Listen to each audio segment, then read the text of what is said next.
Hi, I'm David Gale, and I'd like to tell you about ACTRA Toronto at Home.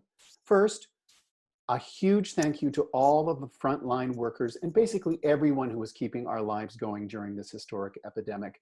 I hope you, your families, and all who are watching are well and keeping safe.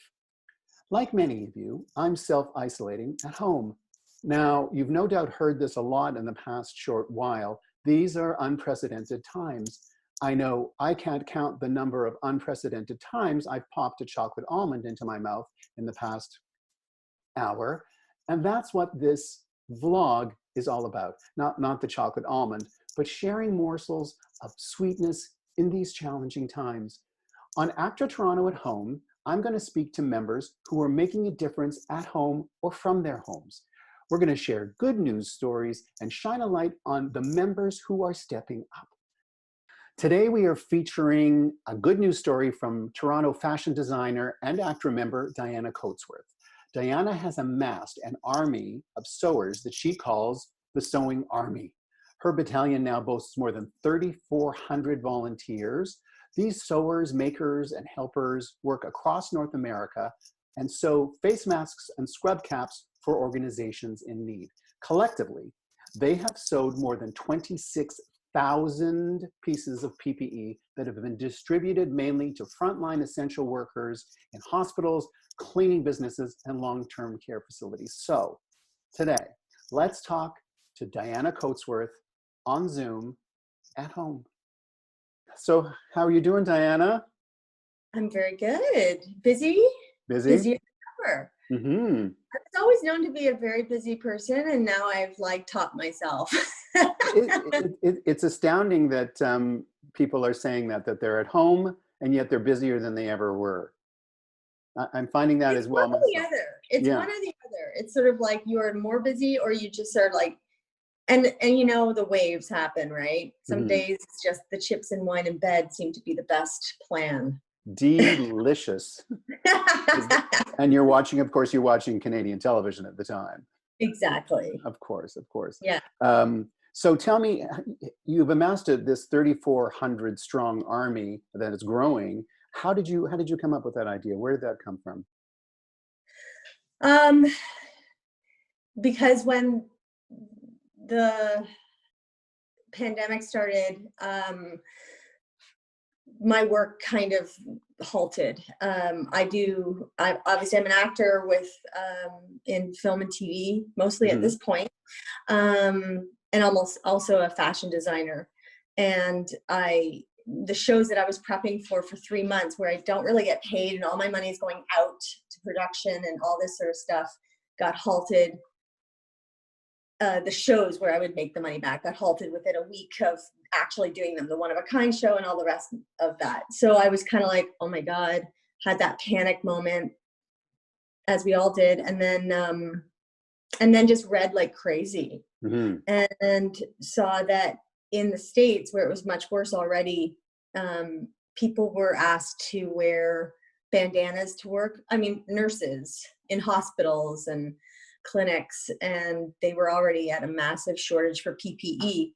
So I thought, well, I mean, this is where we are. I can't change anything about it, but I will help, because I mean, it'll all work out in the end, hopefully, as far as just what my path is, you know, because there's that panic of, oh my God, you know, but I thought, let's help, because this is where we are.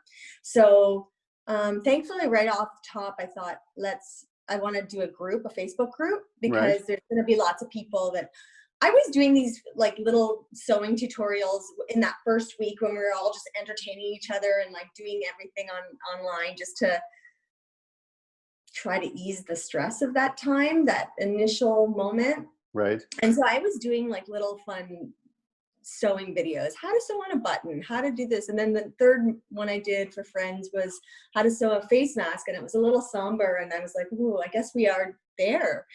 And so it sort of prepped me into this next thing. I thought, I really need to actually do this for real, because people need it. So that first design, did you just make up that first design? The very first, I almost can't even remember, because it's all the way 6 weeks ago. Yes, that's like right. 6 weeks. Right. 26,000 masks ago. I think I adapted mask patterns that I saw online, and I did it in a way that fit me and I thought was a little bit better. The one that I ended up kind of choosing to start with the Sewing Army, the group I started, is also an adaptation of many different patterns that are floating around, and something that I thought fit the best. And I asked my doctor friends that are in like ICU and this and that, just see what they thought, and got their kind of A-okay. There's many other ones that work too, but we just kind of keep it to the one that, you know, could fit over an N95 should they need it. I don't know if people really do that, but it also has the fit and comfort and adjustment. It's adjustable. So we went with that. But yeah, so I just started this group. I knew a few hundred people would join because there's always people wanting to help. They just need a little guidance. And I thought, I'm already doing these video tutorials, never done that in my life. Now I'm doing these. I'm a pattern drafter. I'll do the patterns. I asked my friend who's a graphic designer to just make those patterns look as nice and neat and easy to print off. Right. Did the tutorials, started the group. There was 10 of us on the Zoom call the first time. And that was like 6 weeks ago, sorry? Seems like 6 years. Yeah, it was, tomorrow will be six weeks. Yeah. And we're at over 3,500. Over 3,500 now. Jeez. 3,553. You can yeah, brag away. It's always growing. That's and amazing.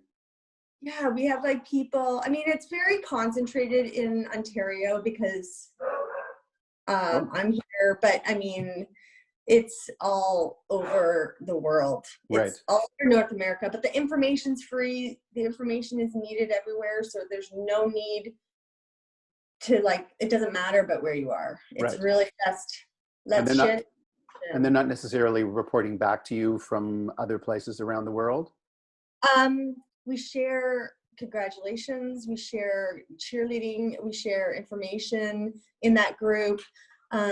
It's really a community. It's just such a great time to have that kind of community where you can just, you know, where some people are at home alone, you know, we can all get together. Are you? Yeah. It's difficult. I mean, I have a tenant who lives in my basement, and she has to walk through my house to get to her place. But I mean, there's not a lot of socializing. I essentially live alone, so I'm not trying to gain any sympathy here. Just everybody, send David something. That's right. No. That's not what I'm doing. So no, I know. How was I mean, you're doing this amazing work, this amazingly helpful work. How has that affected you personally? Like, on a million levels. Well, we don't have a time for a million. We don't have time for the million? No. I'll narrow it down to one or two. Yeah.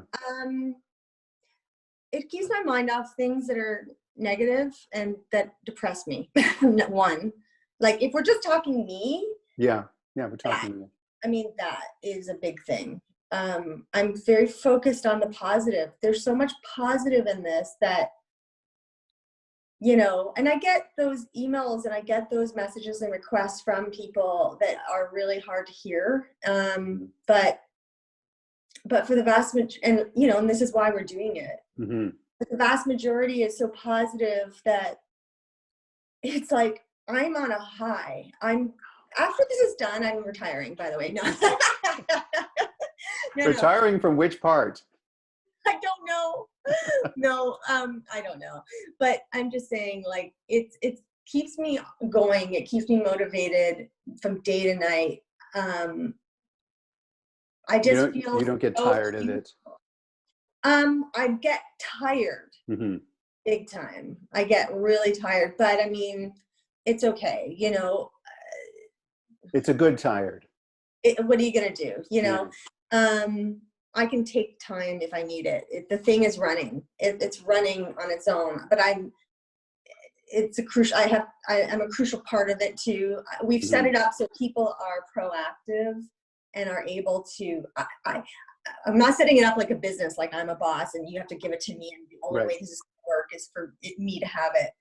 we're asking people to Take initiative. To be as proactive as they can, and we're helping quite a bit with donations that are coming in. I'm sending out. We set up team captains, so we have about 6 now. We have Petrolia, Stratford, Newmarket, Toronto, Niagara, and Ottawa. So financial donations that come in, I give them notions so they can continue sewing, because the sewists are amazing people, and they are, for the first part, just using the stock that they have, the stashes that they have. But we're at the point, way past the point of like, there is nothing left to make, but they still want to make. So, and there's still a major need. So we're trying to just keep fulfilling that need and providing when we can.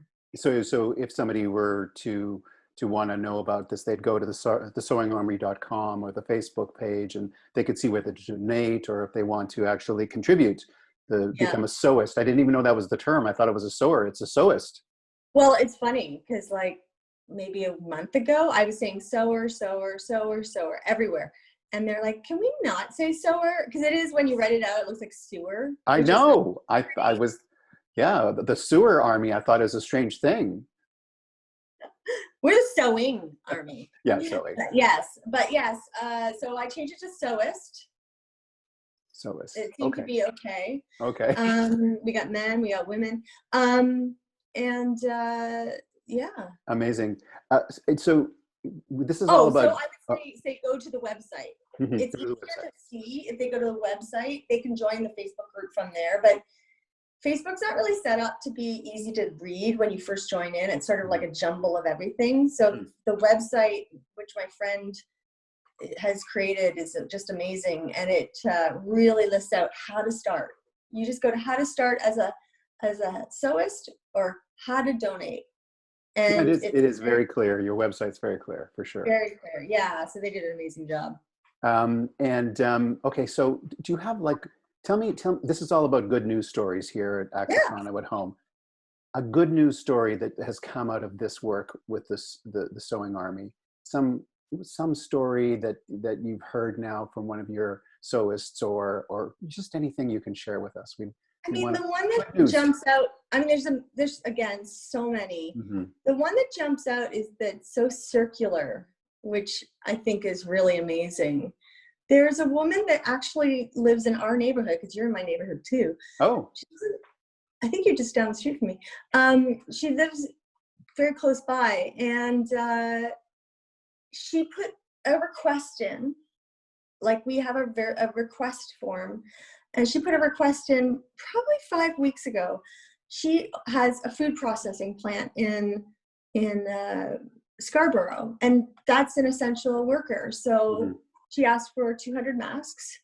We fulfilled that request. She reached out to me somehow and just said, I have fabric. Do you need fabric? And I said, oh yes, oh yes. Little did I know how much fabric she had.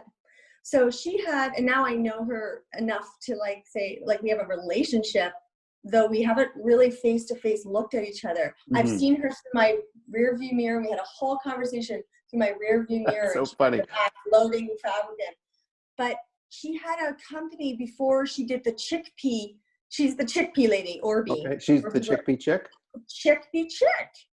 And she has an amazing company, and she's part of it. And she had some kind of clothing company or something that had all this fabric, but she doesn't do that anymore. So she had all this fabric sitting there, and she didn't want to get rid of it because it was a part of her life for whatever reason. She didn't want to give it up.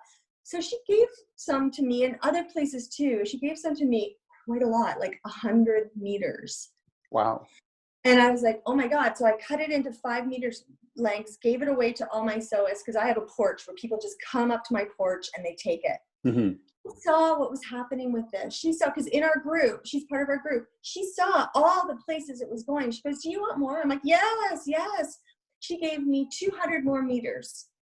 Wow. I said, wow. I said, we're going to go into making isolation gowns. We can't do that up till now because it takes And this fabric is 91 inches wide. So that's unheard of. That's like bedspread making kind of thing. So that, I said, we're going into it.